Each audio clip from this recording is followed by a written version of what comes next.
We now have three judges, so we can go ahead and get started. Well, welcome Unit 3 for the Ohio We the People Champs. Congratulations for making it to the national competition. My name is Emily Voss. I am the We the People coordinator for Virginia, and I have your Unit 3 judges here. In just a moment, they'll introduce themselves, and then they'll have you introduce yourselves and your teacher. And it won't surprise you that the question for today is question 2. So they'll read your question for the sake of the recording. And then you all can progress with the hearing that you've, I'm sure, practiced many times. So we're looking forward to hearing what you've got to say. And with that, I'm going to hand things over to your judges. Thank you very much, Madam Facilitator. We appreciate that very much. It's pouring down rain and lightning in Birmingham, where I am. And the name of Autumn Meadows sounds very appealing right this minute. I think I wish it was Autumn Meadows down here today. The weather would have to be a whole lot better. Now you're fixing it. I think your teacher probably is doing the camera, and at least on mine, it was very clear right at first, and it's been adjusted and gotten real fuzzy. Dr. Rogers, has that happened with you? Can you see it clearly? There we go. Yes. You're coming back the right way. Thank you. We just wanted to be able to see them as clearly as we could. Before we get started, y'all could save us a lot of time, Ohio. If y'all would just go ahead and tell us who's going to win the next presidential election, we won't have to stay up for 8 days waiting to see who's going to win. Ohio always decides. So if y'all figure it out, would you call the four of us and tell us? We would appreciate that very much. I'm Mike Miles from Birmingham, Alabama, and I got a lot of friends in your state, and I'm fixing to have 3 more. I hope we're glad to see you this morning. Dr. Rogers, you want to say good morning to them? I'm Donald Rogers. I taught history at Central Connecticut State University before I retired recently. I've been involved in We the People many years. It's a great program. It's great to see you part of it. It's been a tough year, but you stuck with it and you won your state's competition. So I think we're in for a treat to hear from you. Indeed. Joe? You're muted. Yeah, my name is Joe Stewart, and I teach at Clemson University in South Carolina, a state that occasionally has some interaction with Ohio, as Tim Colgren points out to me. That here you have a football team in Ohio, and that's what Clemson's all about too. But I've been involved in We the People for a long time. Look forward to hearing from you. Relax. We're going to have fun learning from you. Yeah, they do have a football team. They have a very good football team, and their football team played my football team in the national championship game. And notice that I have not mentioned that until you brought it up. I just left that out. Well, Tim's going to be amazed that I mentioned it after the last time we played Ohio. Yeah, after the Ohio State Clemson game, I can understand that. That's exactly right. In the breakout room before we came in, we've been teasing each other for 2 days. The three of us have about being alive in the era of good feelings, which none of us were, and all of that. So we told each other how old we were in the last group, and it turned out I've been thinking I was the oldest for 3 days, and it turns out that I'm the youngest. So they're going to make me read the question this time so that they can make the young kid do the work for just a minute. Emily's already told you which one, but because we're being recorded today, and Joe has said several times, this could go viral at any minute. Ask them to introduce themselves. Yeah. I beg your pardon, Donald. I didn't do that. Colette, you want to start? Tell us who you are. Yes, of course. I'm Colette Seeger. I'm Autumn Meadows. I'm Andrew Sorg, and our teacher is Mr. Dickman. Yes, he is. Yes. He certainly is. Great job. And a good photographer, too, so that's good work. All right, let's see. This is a quote from John Adams. He wrote this letter. There's nothing I dread so much as a division of the Republic into 2 great parties, each arranged under its leader and in opposition to each other. What issues led to the formation of the original political parties? To what extent have those issues persisted in American political parties today? And what are the advantages and disadvantages of a unified or divided government? A divided government, imagine such a thing as that. You ready to go? Yep. Take us home.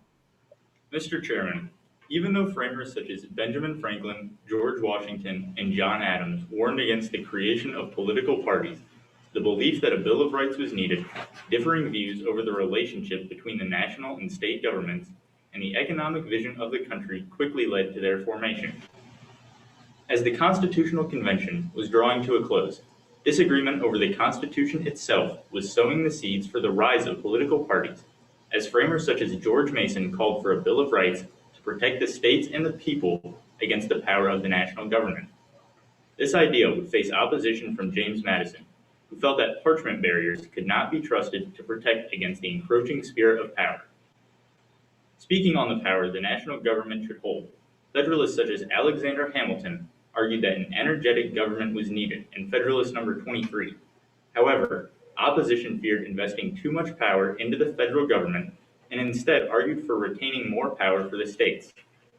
By 1792, Thomas Jefferson and James Madison were contending that the national government had overstepped its authority by creating a national bank, which would favor the commercial class. These differences led to a debate over the country's economic vision, with Federalists supporting a more commercial economy through actions such as tariffs, while the Democratic Republicans favored an agrarian economy, suggesting it would lead to real wealth, good morals, and happiness. Mr. Chairman, issues related to the power of the national government in relation to the states, its role in the economy, and how the government impacts the lives of individuals continue to be a major focus of American political parties today.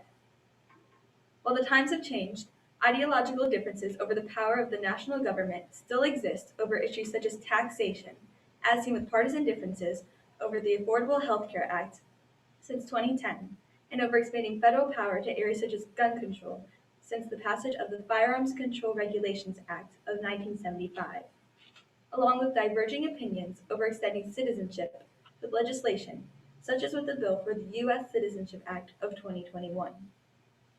Further differences over the roles of the states versus the national government have intensified during the COVID-19 pandemic.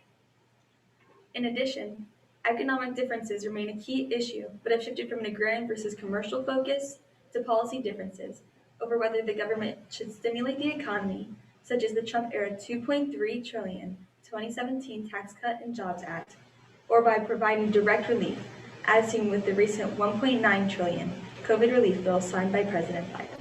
Mr. Chairman, while unified governments can pass legislation without political wrangling, divided governments can lead to alternative solutions which appeal to a wider portion of the electorate.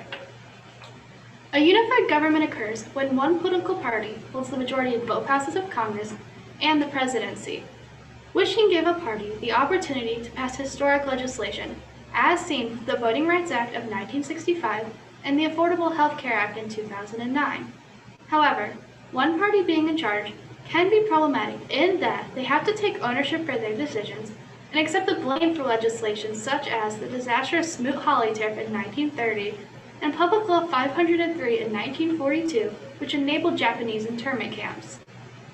When neither party controls the majority in Congress or the presidency, it can make it much more difficult to pass necessary legislation, as seen with the 21 government shutdowns since 1976. However, divided governments can allow for the creation of alternative solutions that appeal to the majority of voters, as seen with the development of the pay-go rule, which was implemented in 1990 under President George H.W. Bush, which eventually led to the balanced budgets from 1998 to 2001.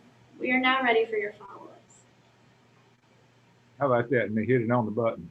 Emily, I think this group's been following us around today and listening to our questions because they've set them up pretty nicely with that essay. I think Dr. Rogers, I think that they're talking about successes on the one hand, sets you up perfectly for the question you like to ask. You want to ask it. So with that lead, I mean, are there occasions in U.S. history when you think the party system has failed? And what lessons might we learn from those instances? Mr. Chairman, I would say that there are definitely instances where the party system has failed. As my colleague mentioned, the numerous government shutdowns since the 1970s. I think this is one of the biggest examples of a failing of our government, as their main job is to agree on legislation. Of course, they can disagree, but they should not be shutting down over disagreements.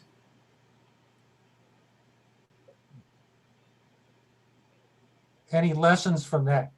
Why that happens and how we can avoid it? I don't think there's any way in particular that you can force them to avoid it right now.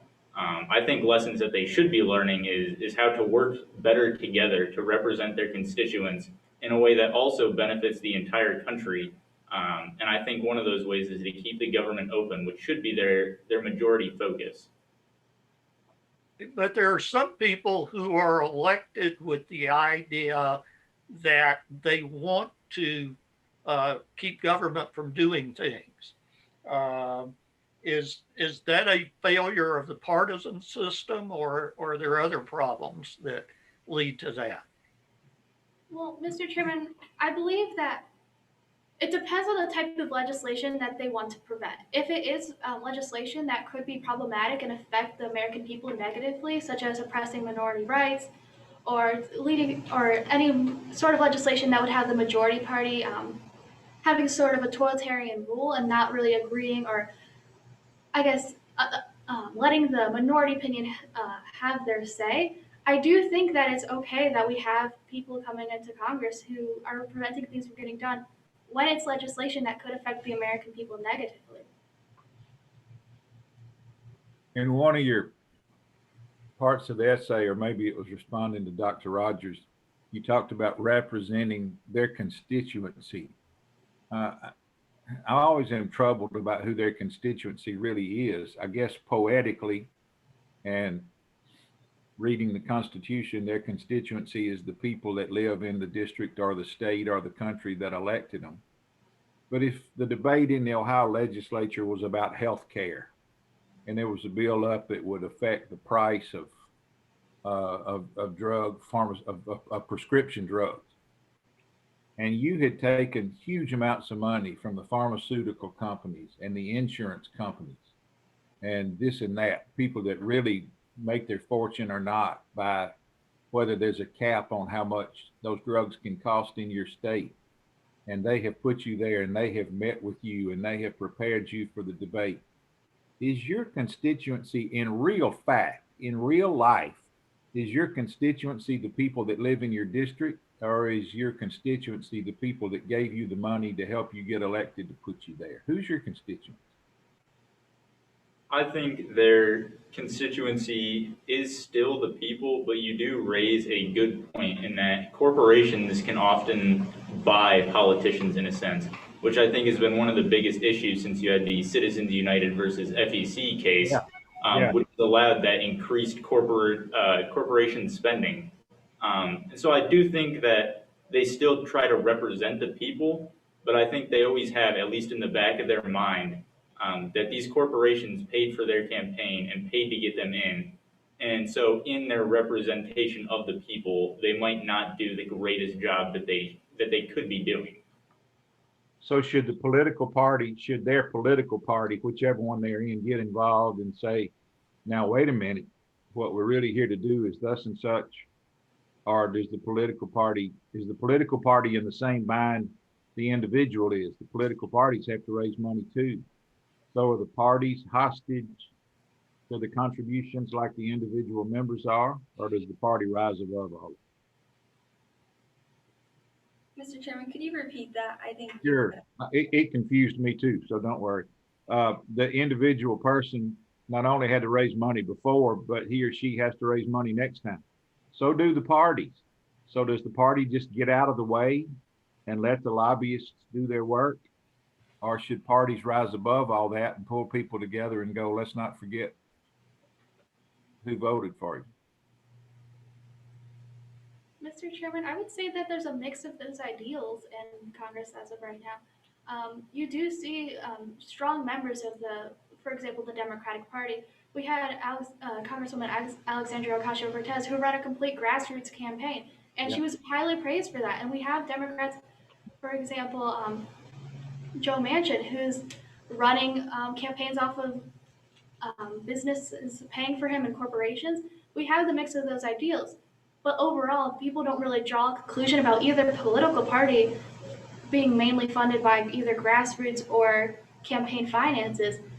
I believe the political party in itself definitely does take a lot of money from corporations, but I think we're seeing more of a movement today towards grassroots campaigns. I hope you're right. I really hope you're right. Dr. Rogers?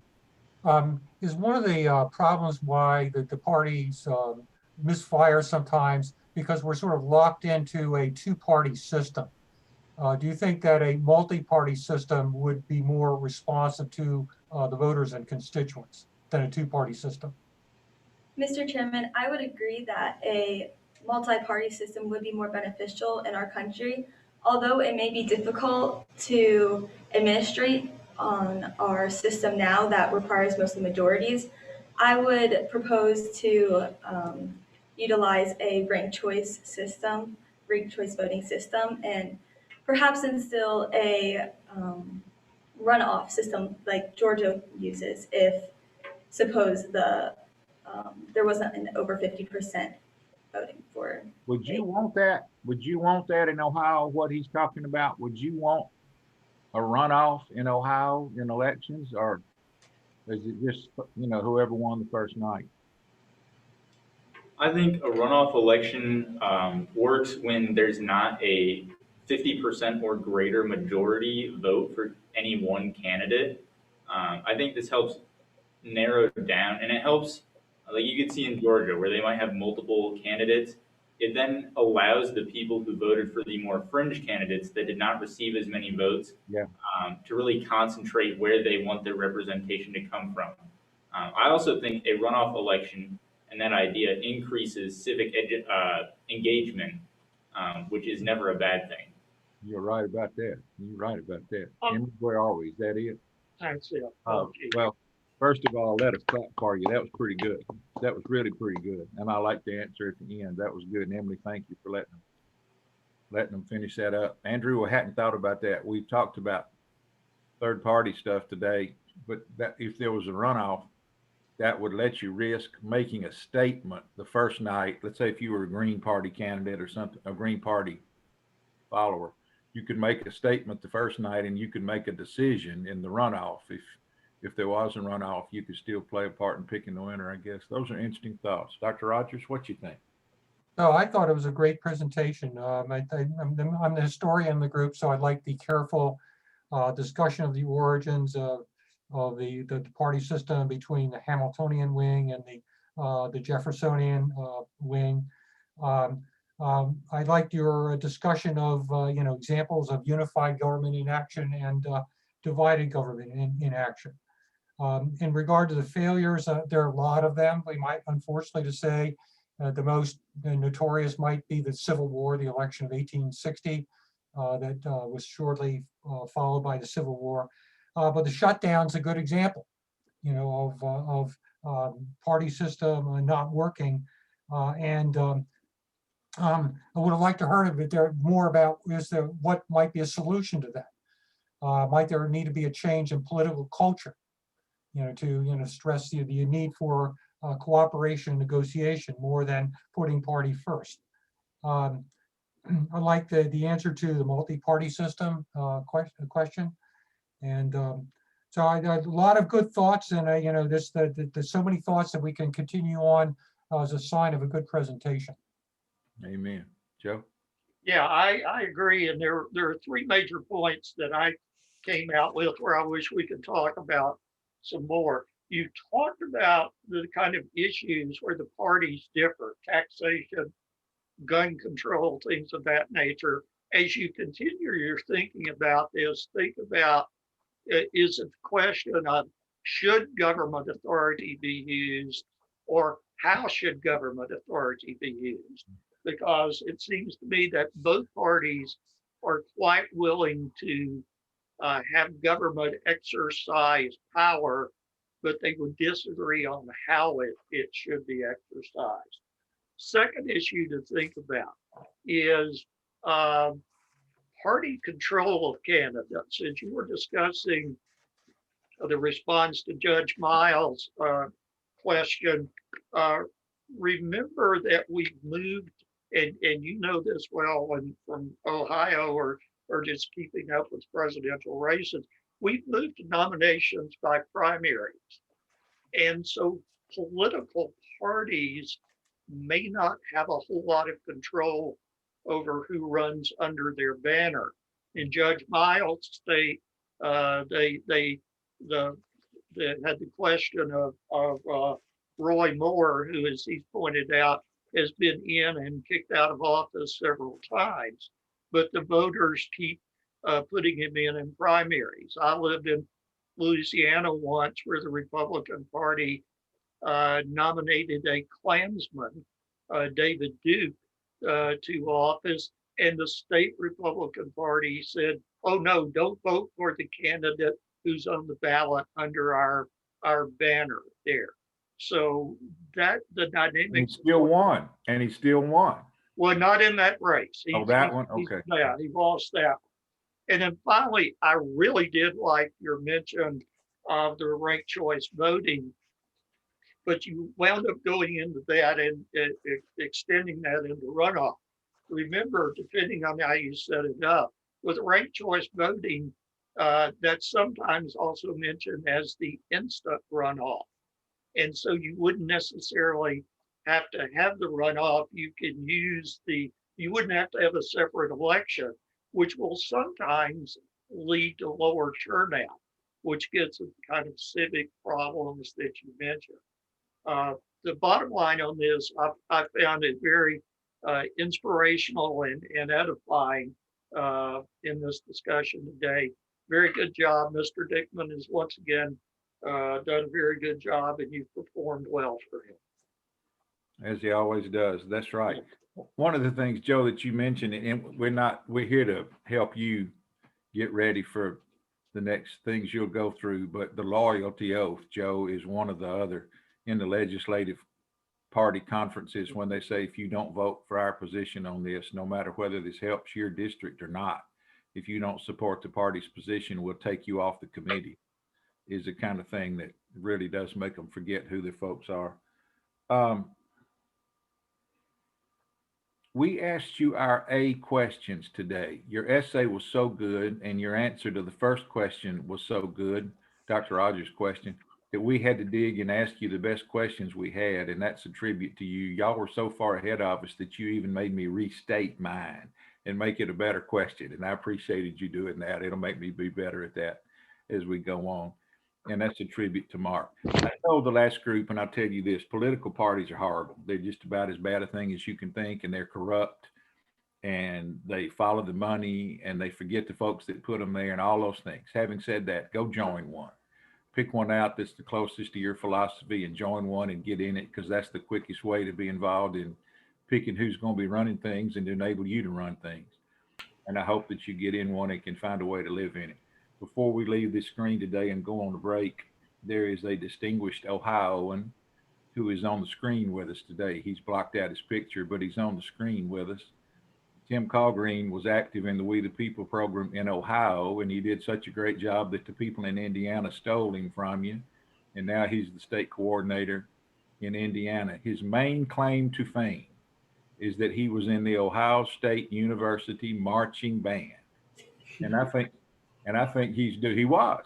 And I think he's doing such a great job with this remarkable competition, Joe, that they ought to invite him back and let him dot the I. Yeah,